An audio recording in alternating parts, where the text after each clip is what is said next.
one of my favorite essays for years now, probably for 5 or 6 years now, is called Defuturing the Image of the Future. It's written by Andrew Blauvelt. It was published Mhm. in the Walker Center Art, like their magazine. The first line of that essay is every act of design is in itself a small act of future making. And the Interesting. reason that I Okay. love that essay is because one of the things he talks about is that in enabling certain futures, you also have to imagine and envision what futures you start to close off to. And so to me, I think that becomes really, really important in things like this. When we imagine a future, for example, where cars are taking over every city, right? And roads are Yes. being designed in that manner, and perhaps pedestrians and cyclists are in a second and third tier kind of circulation function across the city. What other future are you shutting yourself down to? Radha, welcome to Think Forward. Thank you. Thank you for having me. Uh, very much looking forward to this. Um, this goes to show you, audience, that if you just reach it, you don't ever know. They might say yes. You just reach out to people. That's right. But we know a lot of the same people. But it's just really nice to fellow designers. Radha has just an amazing, just your journey is amazing. Like how you have gone through from architecture and narrative writing, storytelling, finding foresight, right? Hmm. So I think before we get started, one of the things I found really cool, because I knew your name and I knew from Julian, it's like, Jimmy Mystery, which I know you're not related to. You might Yeah. be, but I it don't know. means it means craftsman, which I think is Yeah. cool, which Yeah. basically craftswoman, craftsperson. I mean, you are a person that is about craft. I mean, that is the essence I think of you when I think of you. Like you are a true person who pursues craft in Well, that way. thank you. Thank you. You're Yeah, I welcome. mean, I think it's definitely the desire to like make or find meaning through making, I think is just inherent Yeah. to who I am. And I think it's in my DNA. I think it's in my blood. I don't I think I think had a any designer choice. anybody creative listening Um to this can be like, shakes their head, listen, they're um driving in the car going, uh-huh, yeah, uh-huh. but it's also in my Yeah. last name. You know, my dad was an architect. He's retired now, but he was a licensed architect. He did urban transportation planning. My grandfather before him was an architect. My great grandfather, as far as I understand, was a builder, like a carpenter. And so I just grew up around, even my aunt, like I grew up around building things, around wanting to do that, and I think early on, Yeah. for one of my earliest memories of having access to design as an intentional thing Yeah. was like seeing my dad in his workshop in the garage in our house in the suburbs of LA County, in the 90s. Like, and basically like taking scraps from whatever he was making at the time, which was also a hobby of his, to do carpentry on the weekends.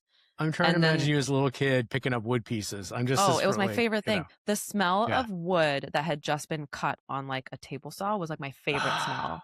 It was On my a favorite summer smell. And it was day, such a, on a yes. And it warm was summer such a, day. Yeah. but imagine being like 10 years old saying that to somebody and they're like, what are you talking about?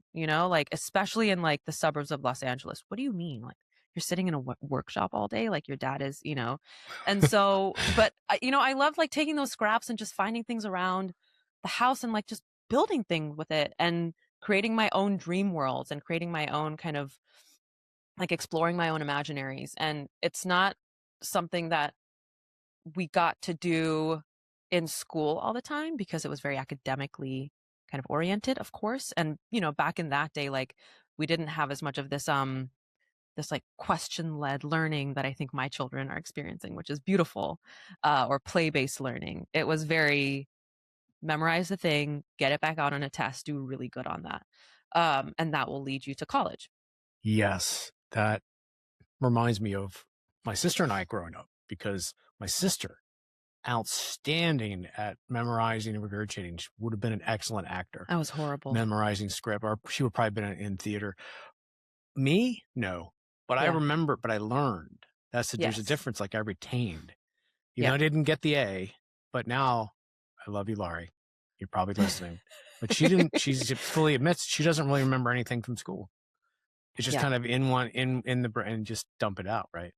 Yeah. I think what's everyone fears the technology issues that could be with addiction to tech or blue screens. I get all of that, but there's an aspect to how much do you have to learn? Like, my degree's in accounting. I don't use abacuses anymore, right? It's like we use calculators, we use computers. So it's like, what is the layer in which you train? My son is using VR. He's 9. Amazing. And yes, Yeah. before I get comments that he shouldn't be that young, yes, yeah, I know he's quite mature, but he plays this thing called Gorilla Tag where they all run Mm. around. It's like I'm listening to them. It's like they're on the playground. There's other kids and they're Oh, all like gorillas running around trying to tag each no other. way. After an hour, the kid is like he ran like I don't know a 10K. He's like exhausted, but he also is doing. He's a goalie. He's doing goalie training. He's a snowboard. There's a snowboarding game. Like Mhm. he's doing things to practice and interface with it. And I keep thinking Mhm. about, you know, how you interface, you trained as an architect, how you Mhm. interface as a designer, and, you've evolved the lineage. So when did you realize that like you're still part of the family tradition? Like when did that evolve? Like when did that, you just realize it's kind of, In what sense? And like, when did I realize I well, wanted to be an you have a architect, different, or? yeah. I mean, I don't know. I'm Yeah. sure I'm sure you'll have your woodworking hut at some point if don't It's my already. dream. Yeah, I One know. day. I'm sure, it's in LA. It's the space is limited in LA, but That's like, right. build that little, Our garage has my the husband's gym set up right now, so I lost that battle. right. Well, there's the backyard, the Rada shed. You can call it the Rada Mhm. shed, and the Rada shed I will be can, a yes. woodworking space, right? Art space. There you go.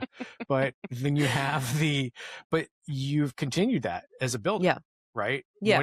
When did you see you've just kind of evolved, like you've just kind of evolved the tradition? I've here's the thing is, like, I have always felt, because people ask me, like, if you knew everything you knew about your career today, would you have done architecture school to start that off? And I say without a Mm, doubt, yes. Because yeah. what that afforded me was that architectural education. And I did it twice. Like, I did my B arc and I did my M arc because, kind of knowing halfway through that I didn't want to be an architect, but I just really loved that architectural education. And I came away from that understanding how to kind of wrap my head around systems thinking, understanding stakeholder engagement, understanding how to put myself in somebody else's shoes and think from a place of empathy. Like, all of these tools I think are really necessary when you're doing futures work, Yes, right? How can I I agree. envision how this might affect somebody in any given future? And one of the kind of key points of framing for myself, and I don't think this happened exactly, I hadn't articulated it. I could feel it as a thing. I could feel it as an emotion in architecture school. And it wasn't until I got out that I could articulate, like, wait a minute, buildings are future artifacts. We are Mm-hmm. signaling something to It's true. people, right? About values that we have placed in this kind of machine in the ground, about behaviors and norms that we anticipate will continue to be behaviors and norms, about the ways in which we believe the city will evolve around this thing, about attitudes towards things like climate change and the impacts of sustainable design. Like, all of those things are embedded in these layers within this artifact that you are designing, right?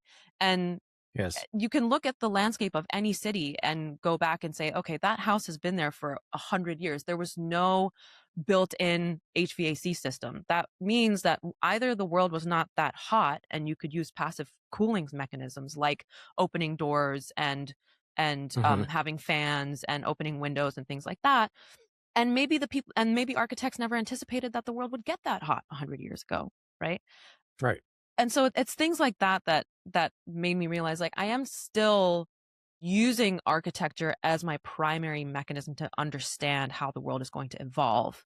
Now, does it include research around emerging technologies? Does it include research around, that's more from a sociological perspective, maybe a little bit of kind of like armchair anthropology here and there? Yes. But Yeah. I am still thinking about what the world looks like 20, 30, 50 years out. And sitting in a company like Arup, the really cool thing is I can then build those linkages back. And we have tools like backcasting that I'm sure you're familiar with in our Foresight work Yes.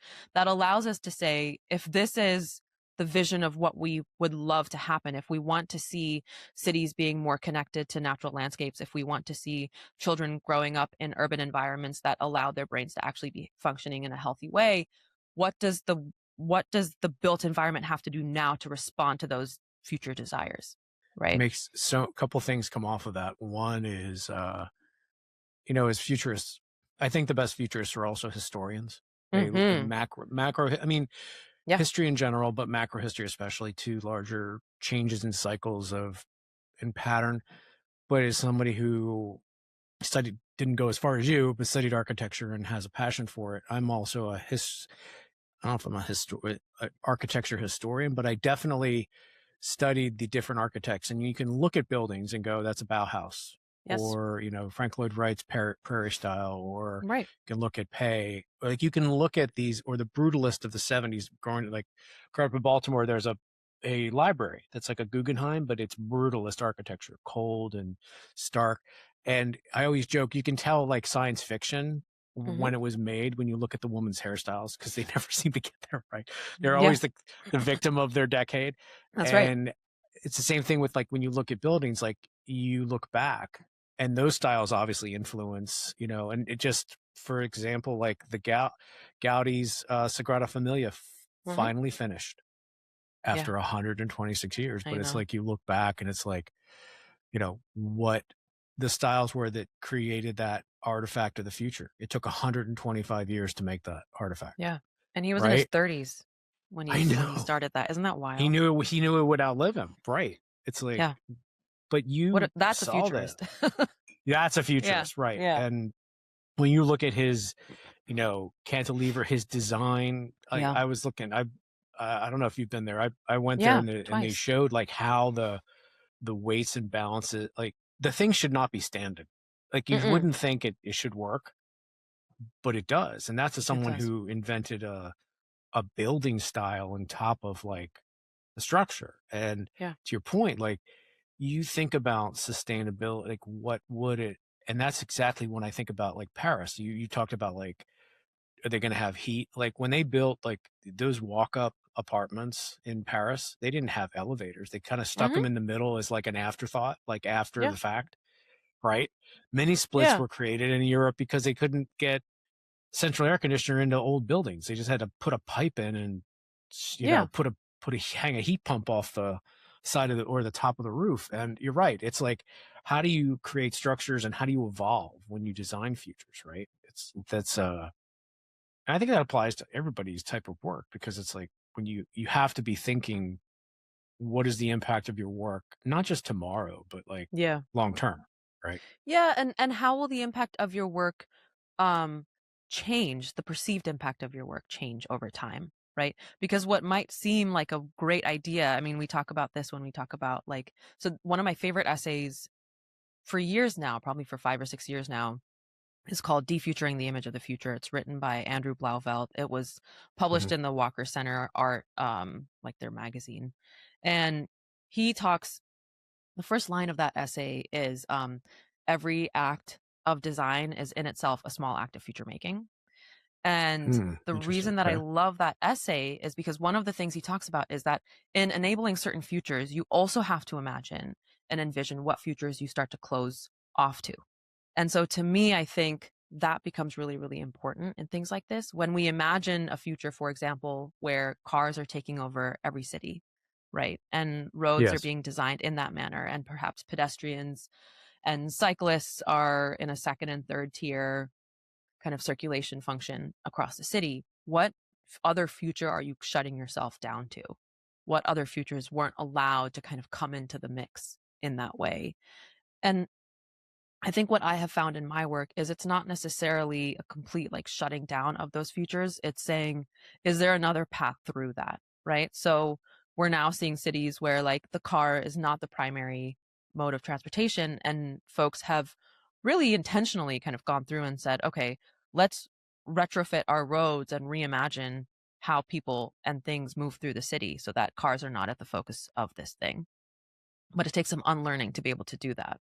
Amsterdam Yeah, famously. Amsterdam's a Yeah. good example. Amsterdam's a good example because they have pathways dedicated on roads Yeah. for bikes. Now you'll get scooters on there that act like jerks and drive like bad men and bad women next to bikes, but they keep them visibly, physically separate from car lanes, not just Yeah. a white line.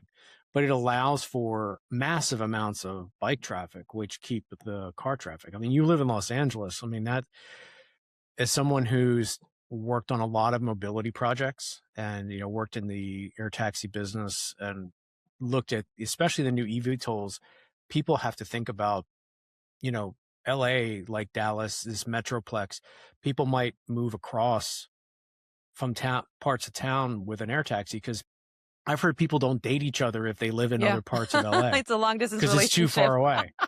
It's true. I was It's like, like if you're it's what? like I guess the analog would be like if you were in like Manhattan versus Brooklyn, right? You're not dating over the bridge. You're just not Oh, doing that. even on the island, there, my Yeah. wife's uncle lives. Sorry, guys, listening. It's like my wife's uncle lives in the Village. Yeah. He would never dating like Upper East, Upper West Side. It's like Mars. Yeah. Like it's not even like Brooklyn. It's And we just don't measure by miles, you measure by minutes because miles is not an accurate indicator minutes. of how long it's going to take you to get from one part of town to another. So like Fascinating. we have friends in the valley and I have Yeah. friends we live in the middle, like in mid city in Los Angeles. And I love it Okay. because I am equidistant from downtown and the west side Santa Monica. But Okay. if anybody is like up in Sherman Oaks or over to the valley, I'm probably not Silver going to see Lake. them for a year. Yeah, no, I haven't been to Silver Lake in years, in probably years. See, there you go. Yeah, because my wife's Oh, uncle, I just don't. a different uncle, they work at Yeah. Disney. They live in Burbank, Yeah. right? And Oh it's my like we went to go gosh. see We went to go see Yeah. friends over Yeah. in Santa Monica. It was like we Yeah. were trying to like, Oh you yeah. know, Cross country trip. You're road yeah, tripping. Yeah. yeah, Might as well pack a bag. exactly. Yeah.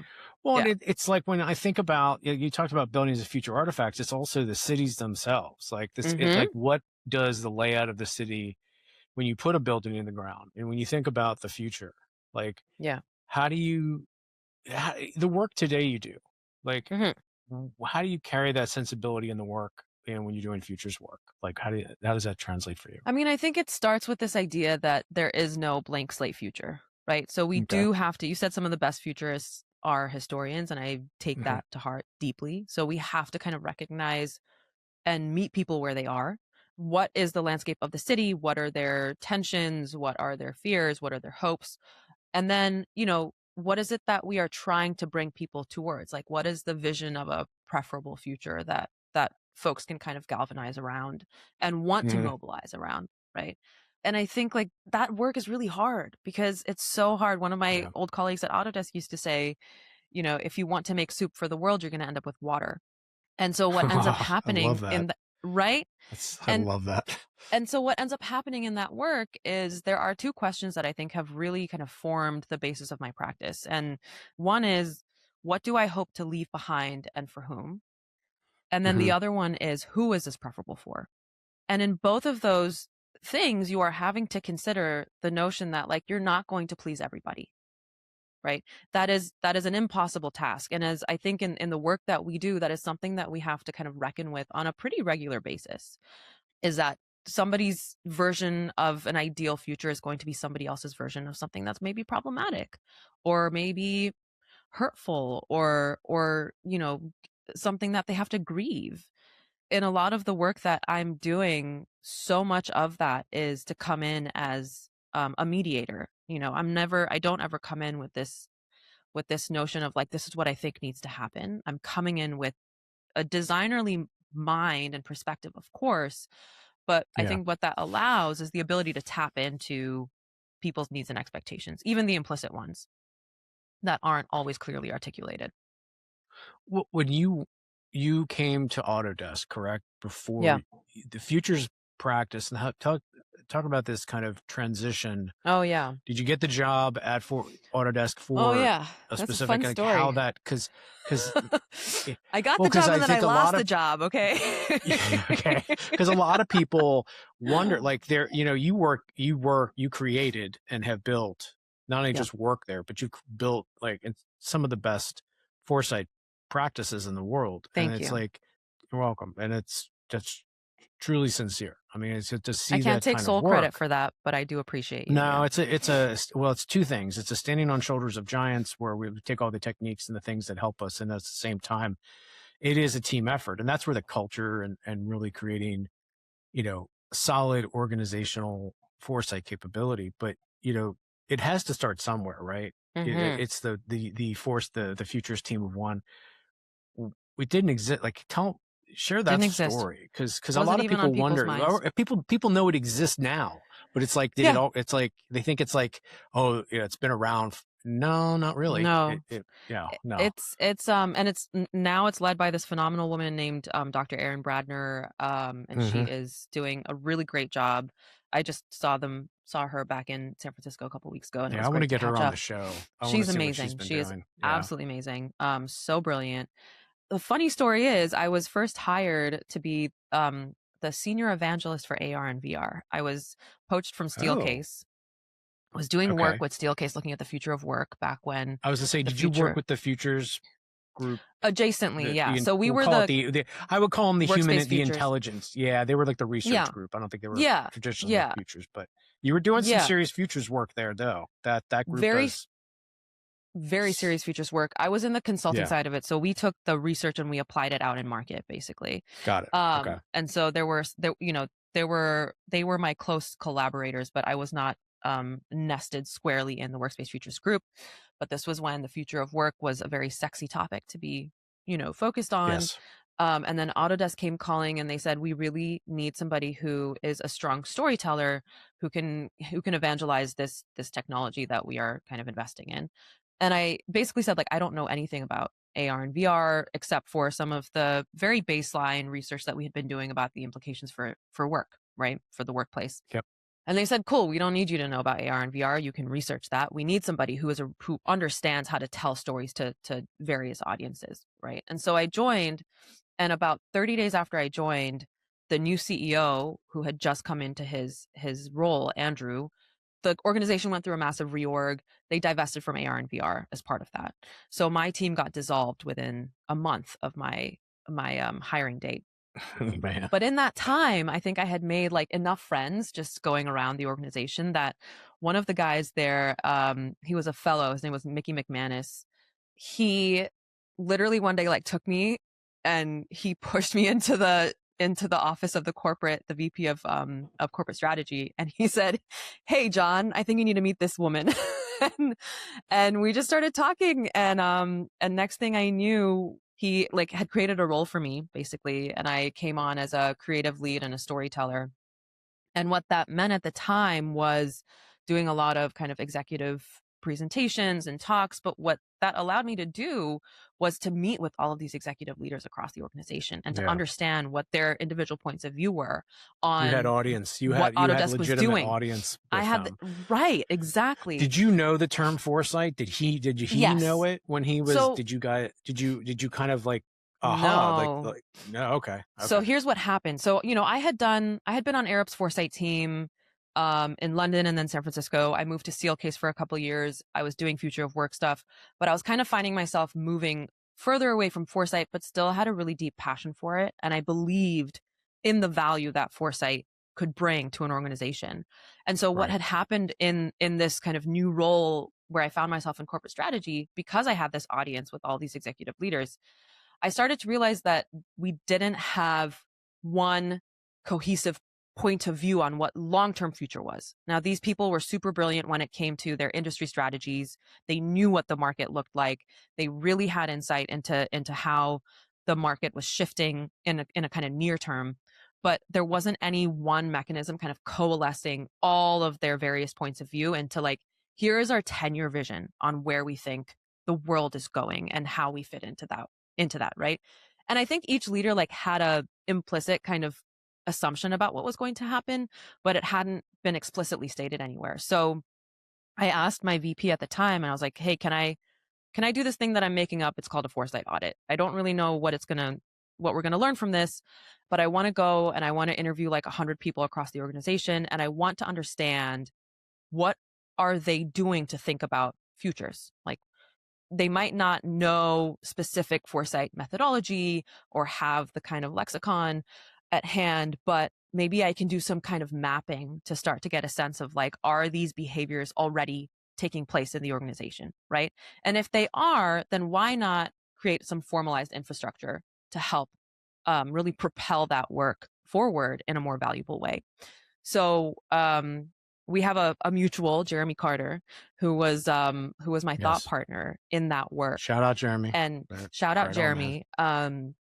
A wonderful soul. So he kind of like went on this ride with me without really knowing what was happening. And I really, really appreciate him for that. Because I was just like the weirdo who talked about Foresight all the time and nobody knew what it was. And to the Yeah, point you would where ask like, Phil. You know, you could ask Phil Balaktis yeah, when I came to McKinsey. He's like, I was the only one talking about it. It's yeah, like no, you're not alone anymore. Like yeah. no, sorry, No, no, there's and to two the of us. point where like it became so associated with like me as a person that we had a Hmm. bell on our team, and every time I said Foresight, somebody would ring the bell because it was I got just called that Future like Boy. I got called Future Boy at McKinsey. I don't know if that's a really it was good like a name or reputation hazing. to have. I know, Yeah, probably not. right. It's But like, anyway, oh, so we put this, so we put this audit together, and what we found was like we're doing all these things and we're doing them pretty well. We're just not doing hmm, them together, and we don't use the same language to talk about it. And so, we presented those findings to our CTO at the time, and then it made its way to Andrew Anagnost, the CEO, and yeah, he is a and I will say this, I don't think science fiction is the only way into Foresight. I think it is one of the primary ways into Foresight, but it wasn't my first way in. But Andrew's a sci-fi fan, and I was able to kind of like build, that through line between wouldn't it be great to have some kind of a mechanism to like understand where your blind spots are, foresee these gaps, and essentially have some agency and ownership over what future becomes for your organization, right? yeah. Like every CEO, I think, wants to have that ability in some sense to kind of make the market, right? Not just kind of chase the market.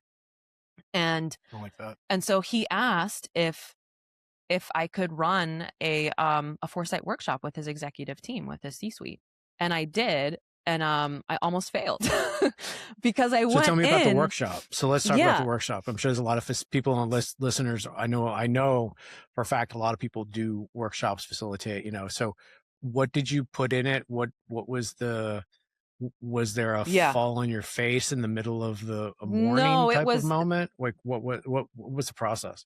it was a I'm not going to get out of this what I think I want, what I think I'm going to get out of this. It was What were because the your leadership isn't expectations? there yet. So what I wanted to Okay. get out of it was like an aligned point of view on what this executive leadership team thought future was for them for 10 Okay. years out.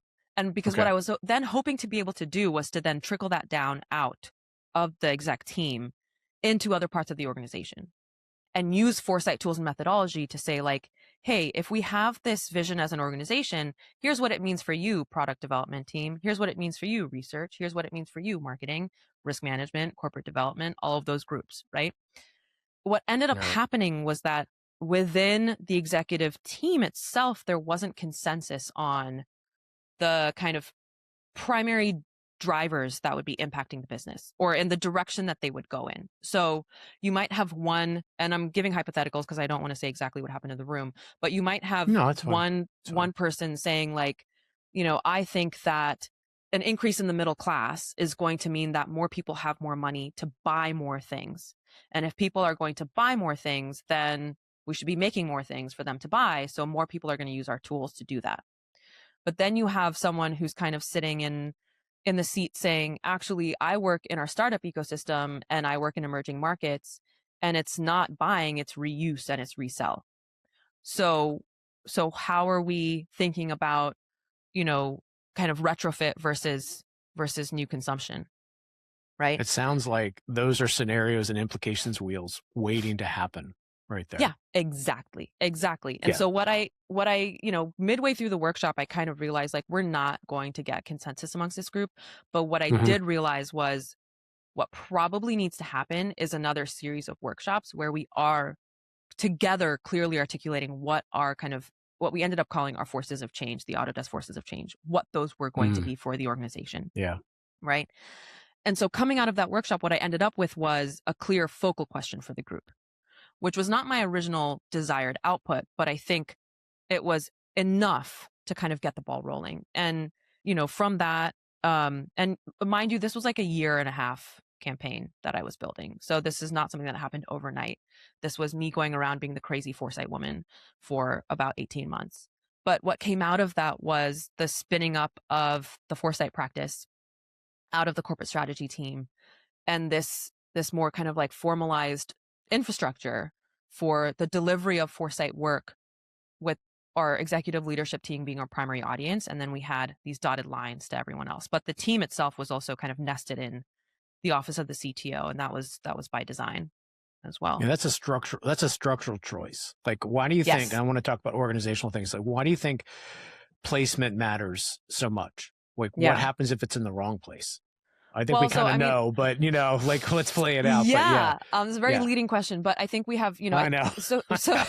so here's what I've found, and I say this feeling like I think every part of an organization is critical. However, I think Yeah, foresight work, we have so much trouble already demonstrating the value of what foresight does, right? yeah, Because so much of yeah. it is not quantitatively measured. We don't have these very concrete KPIs that we can go back to and say, oh, we hit that, we hit that, we hit that. It's oftentimes value stories, it's oftentimes qualitative. And so I think what ends up happening is I have seen a lot of foresight functions be set in like a CMO's organization, a Marcom, a business development kind of Right, because when you think of function. storytelling or narrative, you're thinking marketing Yes, copy, right? right. People naturally grab. I mean, it's not the case, but the natural, we'll call it the new, the normie, they're Yeah. going to think it's communications, right? But this is where I feel, but this is the thing I always say, that like the story, the scenario, that is just the beginning. Right. That is the tool. You're taking the Yeah. tool and you're putting it out there and you're not letting people use the tool.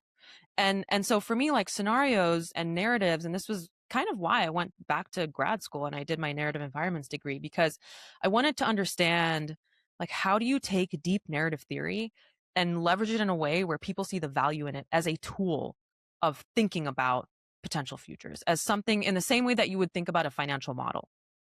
Like that was the analog I was trying to make, right? And we look at financial models, which are predictive kind of technologies and tools. Nobody takes a spreadsheet and says like, well, here it is, this is what you do. They say, how do we run the numbers? How do we shapeshift this thing? How do we essentially query the tool to say like, what is the best outcome here, right? There's multiple kind of paths forward. And with scenarios and with kind of narrative building, it's that same. It's a prototype of a possible future. If I've done my job well, you should want to interrogate it. It should create a discursive moment, right? It should be something where you're like, I like this, but there's a tension here that I'm not super comfortable with. Let's pull that component out of the scenario and plug something else in and see how it runs.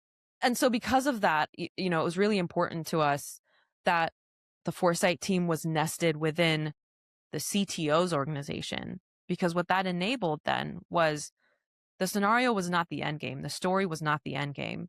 The end game was an input into an acquisition process, right? Or kind of in an M&A kind of format, or like an input into an industry strategy, strategic intent and realization program, or an input into a product development roadmap. And that's much more quantifiable, right? Because It then you're is. directly impacting the revenue Yeah. outputs. That's why, like, I feel like the solutions and the strategy parts, Yeah. a lot of it used to stop at the scenario, but having that real connection with, feeding the innovation pipeline, feeding the strategy variables, the outcomes that could impact revenue. But like, I mean, this group has grown so much. I mean, how does it Hmm. feel to have created something that has outlasted your tenure? Because so many of these practices, once that, we'll call it Yeah. the force of nature, which I think would be an apt description of you. The Thank you. force of nature You're too kind. leaves. Oh yeah, it takes one to know one. But it's like when you Yeah. have that, it dies. It dies Yeah. a lot, Yeah. and it's You, yeah. you know, How does it I feel? have to, well, I will say this. It feels really good, but I have to give credit to like the folks at Autodesk as well, because I think they were Oh, of willing to course. receive that, right? And we had, very importantly, a CEO and other executive leadership who were really supportive of that group. So like Andrew wanted the Foresight team. He wanted that practice. He came to us often when he had some level of uncertainty that felt quite volatile, that he wanted us to explore further. You're like his Rainbow Six, like secret, It was so team. You're cool. like secret superpower. I mean, Yeah. of course. And I will Yeah. say, like, I think Erin is a formidable leader, and she has Yeah. expanded the capabilities of what Foresight is inside of Autodesk. I think I had a small part to do with what that team has become now and what that practice has become. But, I think the organization itself like lends itself culturally to want Foresight there. And the practitioners Mm. really have a passion for it. And so I think half the battle, and you've probably seen this in the work that you do as well, it's about like fluency building and education. Yes. Folks just didn't Yes. have the language. They didn't have the language to talk about it. And once they found it, they were like super tapped in. It's championship, Yeah. usefulness, and fluency. Like you have Yes. to have the culture. You have to have people that are supporting it, funding. They're the people that keep it going, right? Beyond Yeah. the actual execution. And then it's people view its usefulness, and then Yeah. people understand how to speak the language so that they understand the value, right? So now let's talk scale. Yeah. Arup. So this Yes. is awesome. So Scale. you are congratulations, you are in a Thank new you. role. This is being taped early April. Yeah. But you I'm 5 days started in. 5 days in. But you've been there a while. So then Yeah. we can just step back before we kind of Yeah. like do the drum roll. Yeah. But they're one of, and I admire their firm as one as an architectural design leader in the world, but two is because they have one of the best foresight practices and they use it, they wield it not only to communicate the future, but it shows clients, it is a Hmm. self-serving thing because it shows the Yeah. clients that, well, you kind of want us because we're thinking about things that nobody else is. And We that's can like future proof the work. Yeah. beautiful. Right. Yeah. Yeah. So, okay. So you left Autodesk, you step into a role. So let's talk Yeah. about that. This is good. Yeah, All right. so I hadn't left Autodesk as yet. Joseph Hargrave, who was the global director of Foresight at the time, he has now Yeah. stepped into a new role. He heads up all of Arup University globally, and he was Wow. one of my earliest mentors actually in Foresight back in the Cool. day. But Now he he knows his reached, stuff. he knows Well, his stuff. I He don't know if definitely they'll let knows his me talk stuff. about my like why he made me. He's one of the reasons I went and got my went back to UH. But That's amazing. I have to tell him that sometime. But You he is should, definitely please. he's a wonderful, and he knows. It's not just about knowing the tools, but he knows how to like. He just knows the full body of it, and it's a great. I Yeah. mean, to have a mentor, it's great to have somebody Yeah. like that. And he knows how to talk. He knows how to talk about it Yes. in context, right? And I think that's what Yeah. matters. Is like you can have the academic kind of like fervor, but if you don't have the language and the storytelling capability, I think Foresight can fall flat sometimes. But anyway, so he had reached out to me like when I think I had had my daughter maybe 6 weeks prior. He Oh, said, jeez. "Hey." Oh, He was wow. like, "Hey, we have this open role. The previous America's leader for Foresight had left a couple years before that. It was still the height of the pandemic, and he reached out saying, "Would you be open to interviewing for this position?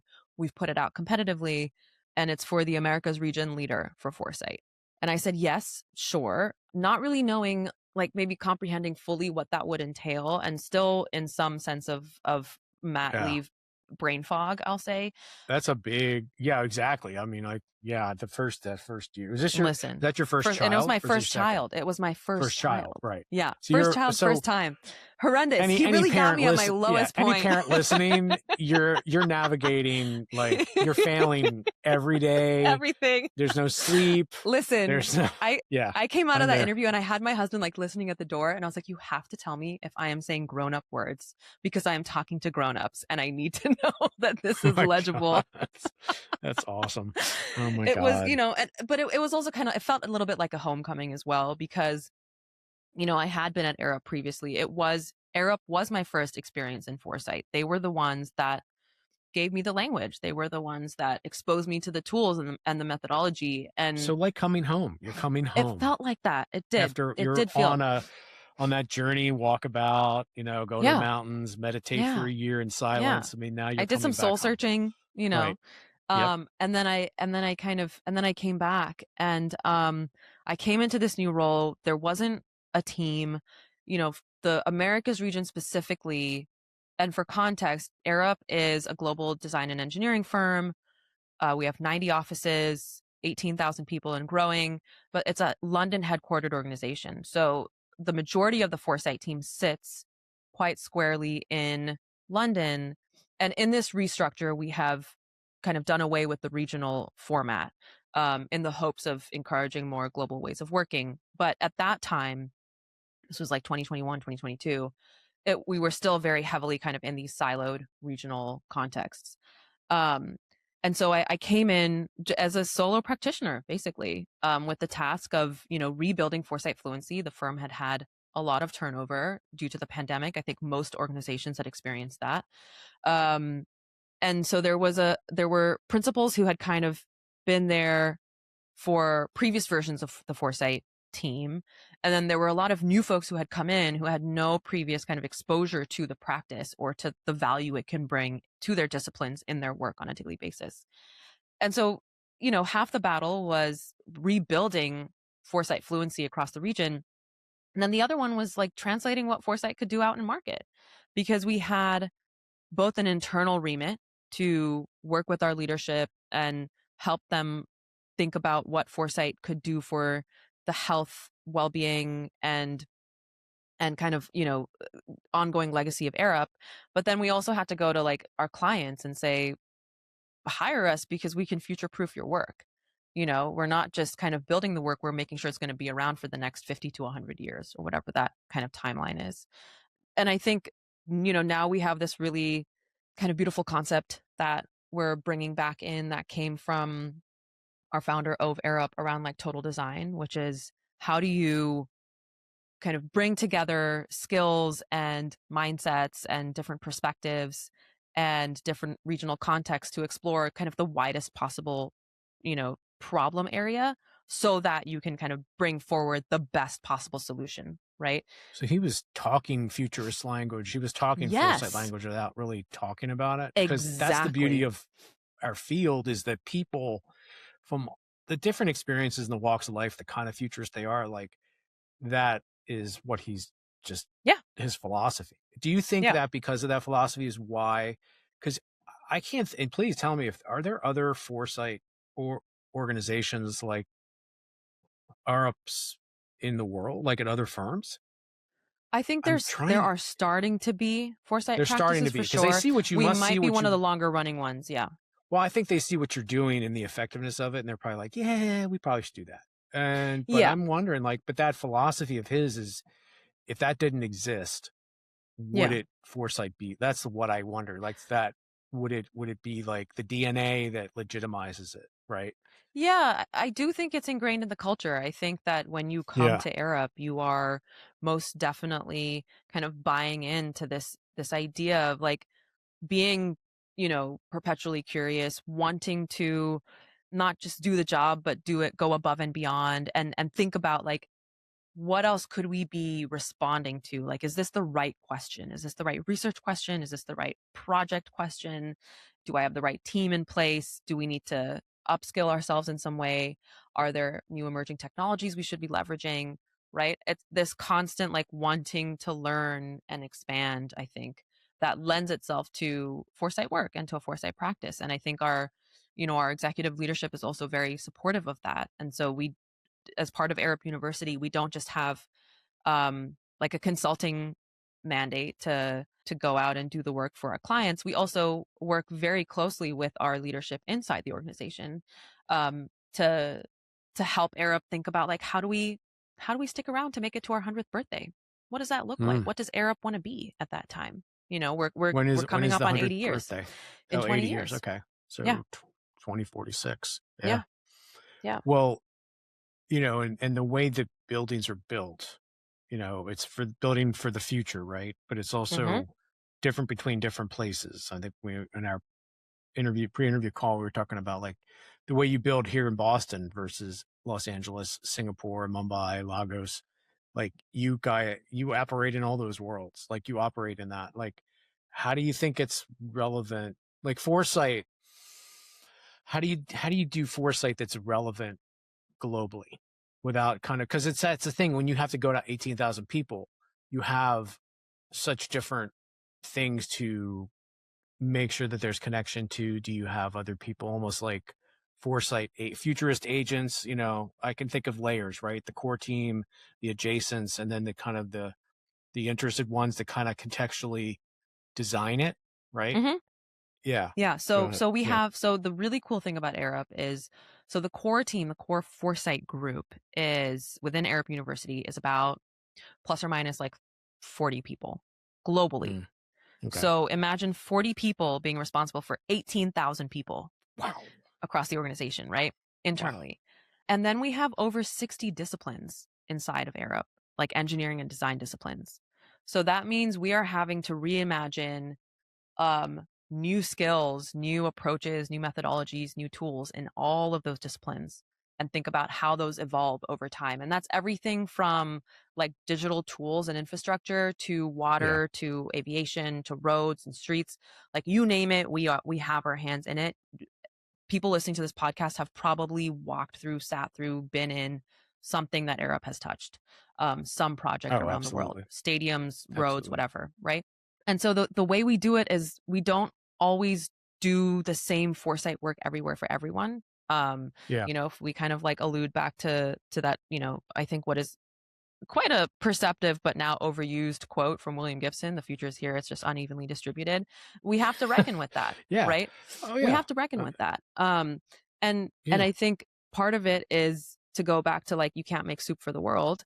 Um, not everybody is kind of ready to hear or ready to kind of meet you where you are at any given future, right? So I would say from a regulatory perspective, you know, the country that you and I sit in currently is not the most advanced when it comes to adopting like sustainability measures and things like that. No, not at all. But we do find a lot of receptivity in parts of Europe. And so that's where we are starting to push some of our work around the principles of like regenerative design and circular economies. It's work we've been doing for years now, right? Oh, I And think so about we the UX field, yeah, like in service design, being the yeah. journey mapping and all of the optimization, because Europe was very much limited in space and limited in what it needed to Mhm. optimize. Like service design took off there. It never took off here Yeah. as a discipline. It's the same thing like over there. I think foresight, I see more activity in the Middle East and in Europe and in Southeast Asia doing like I would say the pushing the envelope with futures work because they know that they need to Yeah, they they really have do. the limit. Yeah, they had they don't have the I don't know if the luxury of waste in that way Mhm. that Yeah. sometimes is here. Yeah. Yeah, Yeah, perceived luxury, I would say, like, maybe, but perceived luxury. Yeah, and so I think what I have to think about alongside the rest of the wider team is, like, how do yeah, we how do we take into context, and this goes back to that total design piece, right? Which is like, how do we take into context all of these different cultures, all of these different perspectives? And now the great thing is we do have the 90 offices, right? So I can reach out to somebody in like Kuala Lumpur or like Hong Kong or Sydney or whatever it is and say, hey, tell me about what you're doing over there right now. Like, how do you think something like this would land? Right. Or can I speak to a client who you are currently working with so I can get some in real life, real time it's kind of great. data points to pressure Yeah, test the work? we would do projects with we would do design fiction and we would work Mhm. we had local experts. This is at the with McKinsey. We'd have somebody in country to look Yeah. at like I learned like in Malaysia about we were giving this whole thing about in the 2040 like this artisans they would get collect the from the garbage patch. They would collect the plastics and they would turn it into craft or jewelry or things, but there was a whole name to it. There was a whole Yeah. tradition to it. I wouldn't have known that.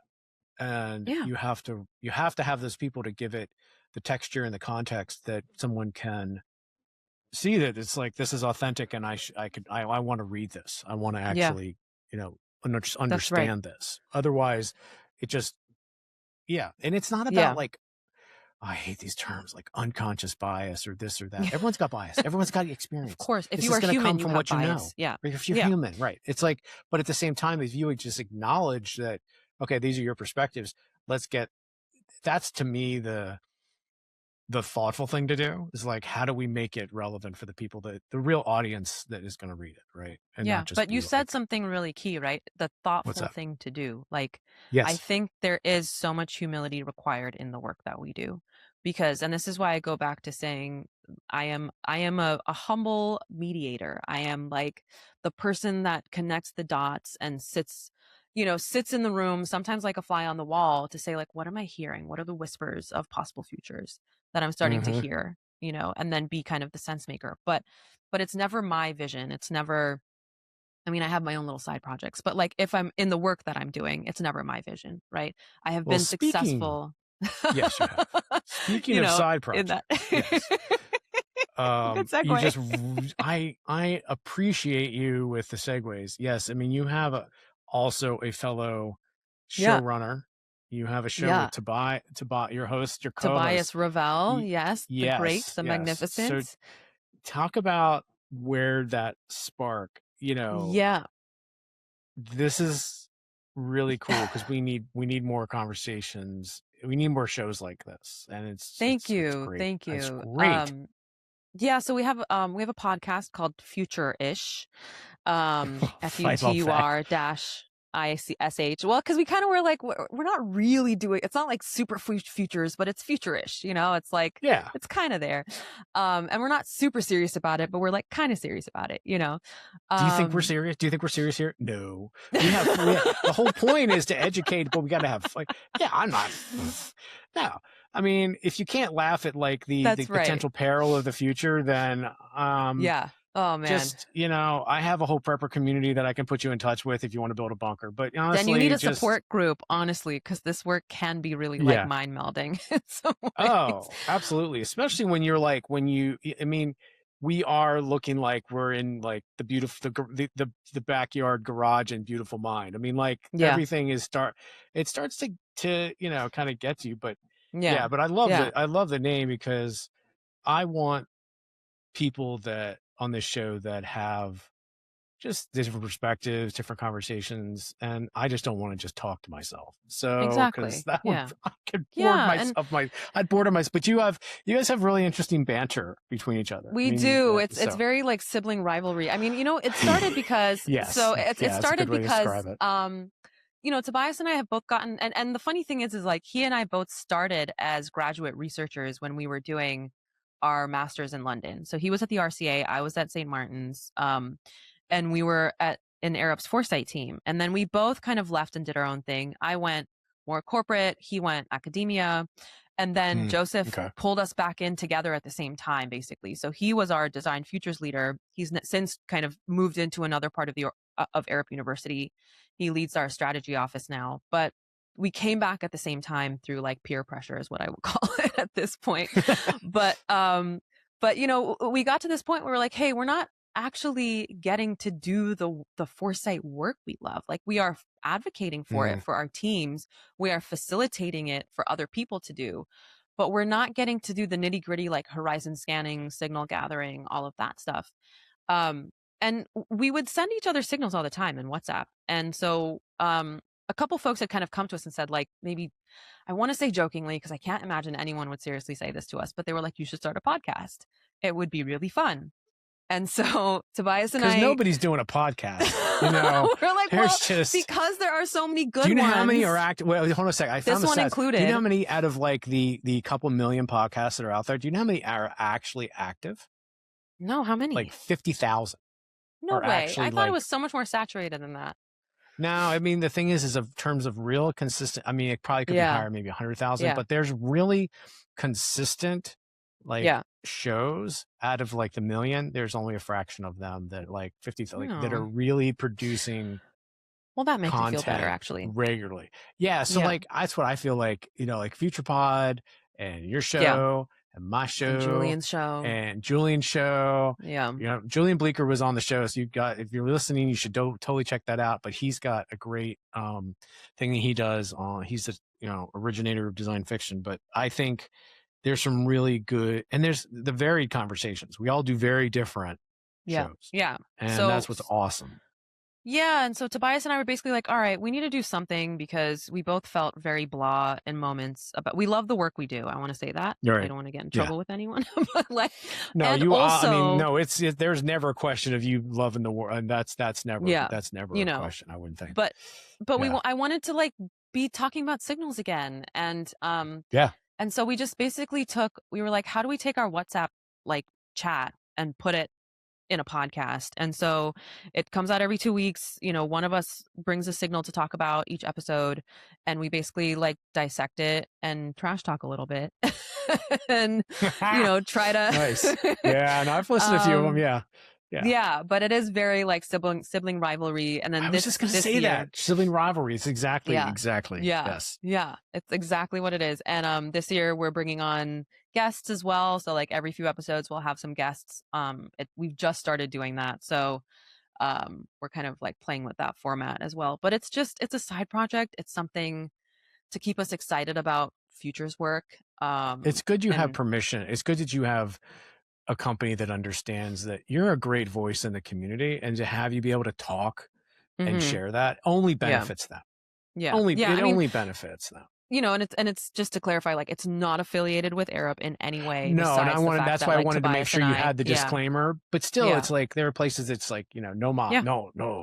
Yeah. But as respect for your time, and we're totally gonna have a round two. I know that. But I want to kind of get a little bit of, I don't want to say rapid fire, but I want to get into Uh-oh. some continue the funness. I don't know, like it's not even a word. The funness of the podcast talk is like some of the things that I don't know if people would call it the interrogation. It's not the interrogation, but I want to talk Uh-oh. about like books, methods, architecture. Ooh. So, okay. So you talked about like we talked about some of the things like I've been vibe coding this thing. And I think as a designer, when you get into this world of like you build something, it's so beautiful, and then they kill it.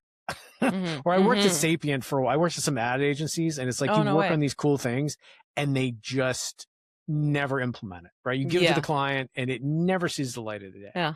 Yeah. Like, what's a speculative piece, like a project, like you wish had been built? Like, what That was I worked something, on personally or that I yeah, just that you wish, admire. like, yeah, there's somebody where yeah, if it's You just, know yeah, you know what yeah, was cool, and it did end up happening, but like 7 years later, was I wish that we had been we did these 4 future scenarios at Autodesk, okay, imagining what the world would look like 10 years out, and I thought that work was super interesting because we were taking emerging technologies that our research labs were actually working on and evolving, and then kind of like gaming out those scenarios. And I hmm really wish we were able to kind of like build those out because some of them are really cool. But now what has happened with that is one of the scenarios around the Olympics and the kind of a city looking back on the Olympics that they successfully delivered that did not deplete the city. Um, One of my yeah, friends who was doing brand partnerships for Autodesk at the time, she took that scenario and went to the LA 28 Olympics team like years ago. And that was a huh. starting point for a conversation to build a partnership with Autodesk and the LA 28 Olympics. And last year, she sent me a big bouquet of flowers randomly. And I was like, why are you sending me this? I haven't worked at Autodesk in like 4 years. She's like, I just wanted to thank you because tomorrow there'll be a press release coming out that Autodesk has been named the platform partner for the LA 28 Olympics. And it wouldn't have happened if your project hadn't been created, the Four Futures project. She was like, this is what I Oh, took wow. to that leadership team. And it's something they keep coming back to every single time we talk. So that was amazing. That Yeah. that's gonna make they feel good. Yeah. So you've had some great mentors, like Joe, Yeah. but any futurist worth their salt has a library that really annoys their significant other that they wonder Yeah. what they want. So, but there's got to be that one book that rewire like people who've listened to this show probably know the one I'm talking about for me. But what's something that kind of like how you think about the future? Like what kind of was like mind blowing, like, sparkly things coming out of the top of your head kind of Yeah, it meme, wasn't a book, and I read a lot, and I have Mhm, lots of amazing friends who have amazing books that I read. mhm. But it's that essay, it's that defuturing the image of the future essay. Oh, okay. It was Explain that for phenomenal. people. I don't think many people have heard that. Yeah, so What's there was an essay in Walker Center magazine by Andrew Blauvelt. He wrote it back in 2020, so this is like 6 years ago now from the time of recording this. And he talks about this idea. First, there's that line that I think I had shared, which was like, every act of design is in itself a small act of future making. And that Yeah. to me felt so profound. I was like, aha, like I have, like, this is what I do. Like, this is, you talked about that aha moment of like linking back to architecture. That felt really validating in that way. And I have since kind of expanded to say like every act of design, of inquiry, of technological advancement, of building, like that is an act of future making. So talking Mm, about architects making buildings is yeah. an act of future making, right? Thinking about Okay. new tools is an act of future making. And so I just love this idea that he has said that, we are both constrained by the futures we have created, and also we must kind of work ourselves out of these futures, like going to Mars and thinking about the world ending. Like those are escapist futures, and we're not doing good enough. Basically, we need to do better. And it was this, even like the colonial dream of like futurism is a future, is a scenario that we have worked our way into, and we need to kind of re-envision. And we're still working through the kind of outputs of that. So that's an essay that I honestly assign to every single one of my classes when I teach. It's something that That's frames a yeah. lot of my syllabi. You must get a hell. I'm sure you get like give them an essay to kind of evaluate the paper. Like you must get Yep. some really interesting responses Yeah, I mean, from students. what I love about teaching is I have like half of the cohort every year is very skeptical. They're like, you're a snake oil salesman. Like that's what, salesperson. And then the other half is like super psyched about it, right? And they're like, oh, this is amazing. And usually what happens is I can convert that skeptical half by the end of the semester. And Okay. it's amazing. I got a funny thing just to connect the, so I did a talk at, I have a friend that, from grad school who runs the brand center at Virginia Commonwealth, VCU. And all these students doing their masters, they're going into advertising or going, or leveling up their advertising careers. So I did like the future of advertising. I came in and talked about being a design futurist. This is probably like a year and a half ago. Hmm. So over the week, this is early on in the AI tools. So in a weekend, oh no, I'm sorry, on a Sunday. And I always just, I say with, ChatGPT, Runway, 11 Lab, I did a couple different tools. I said for the Mm-hmm. cost of like $100 in tools, coffee and my pajamas in 6 hours. Cause I showed this to my friend Yeah. and I'm like, how much would this have cost? Like, he's like $500,000. He's like, we'd have to No get way. location, craft services, Yeah. actors, camera, he just rattled it all. He used to run, he Mm. can. So, and Wow. and I said, yeah, it took me, and I showed it as like, it was a Nike ad of like, a Yeah. future shoe, a women's shoe, Yeah. called the Nike Glow. It was really cool looking, had the Yeah. Yeah. Yeah. running and the whole thing. And I showed it to him, and I also showed like other potential jobs and what I showed him the future of the space. Half of the audience was terrified, Mm-hmm. and half of the audience was like excited and Mm-hmm. electric Mm-hmm. because they're Yeah. like, because think about it, right? You can create concepts and prototype, like you can spec this stuff that you can be an advertising firm and you could never compete with a big shop, right? Or you could Yeah. just even communicate to a client. And I think that's the peril of it. And I think what you're Yeah. talking, like that essay is great. So Yeah. for signals, Yeah. now your show, what's a signal Yeah. you're watching that nobody else seems to be paying attention to? I think this is appropriate. I don't usually Yeah. ask this question a lot, but apropos because of your show, like Yeah, what's yeah, for something? sure. So Yeah. there's like I'll bring up two in particular. One is the zero G manufacturing, lower Earth orbit manufacturing. Yeah. Yep. Um and that feels I especially for like the fact that I sit in AEC and that I've come from Autodesk where they do product design and manufacturing, I'm not hearing enough people in my network talk about that yet. Mm, And I think we need to yeah. be. And then the other one, which is like not related to that at all, is so Zoran Mamdani was elected as mayor of New York City. He Right. came up through I think initially his popularity was like he was a musician and a rapper and he's tried a bunch of different things. Recently in Nepal, they just elected their prime minister, who is also a former rapper. Um, and I think there is something here, and I haven't quite figured it out yet. So Interesting. actually, so Nepal's kind of like journey to electing their new prime minister was really interesting because the overthrow of the government happened through Discord, which I thought was super, super What? interesting. Yes. And I was reading, yes. So we have an episode on this actually. I would urge you to listen to it, Oh, I'm not going because back I'm to trying to listen to it. promote, but because I think it's really No, no, no. interesting. Um, Yeah. and This it is good. happened through Discord. They organized the movement through Discord. And to the Really, point not where I like was reading not Signal or Telegram, no, wow. no. And I Because was reading Discord this is not article. secure. No, Wow. but I was reading this article, and in one of the articles, one of the users who was in the group said, the parliament of Nepal right now is Discord. And so there's something there about the language that we are using to talk about quite conventional government structures, and we are reappropriating that to these virtual realms that I think is super interesting. Now, couple that with um, what I think is not necessarily a new, but a recontextualization of like the influencer politician, right? So we've had the Ronald Reagans and the Arnold Schwarzeneggers, but now Yeah. we have the Zoran Mamdanis and like Nepal's new prime minister. And I do think there is a shift happening. I feel like there's this undercurrent of something shifting in the political arena where we are feeling like, you know, there's an inadequacy in how politicians have emerged in the last, I'll say 20 years probably. Look at the matter. I mean, polarizing figure like Mondami, Hmm. polarizing figure like Trump. Trump's a game Yep. show host. I mean, Yes. he's a real estate Yes. developer, but But his show, game. The I mean, Apprentice, is but what but catapulted it's a him. populism. It's Yeah. a populism wave, right? Yes. It's the outsider, right? Which is very indicative. I'm a Gen Xer, so we're always Yeah. forgotten about when they talk about them. I'm so Oh, sorry. the boomers have ruined everything.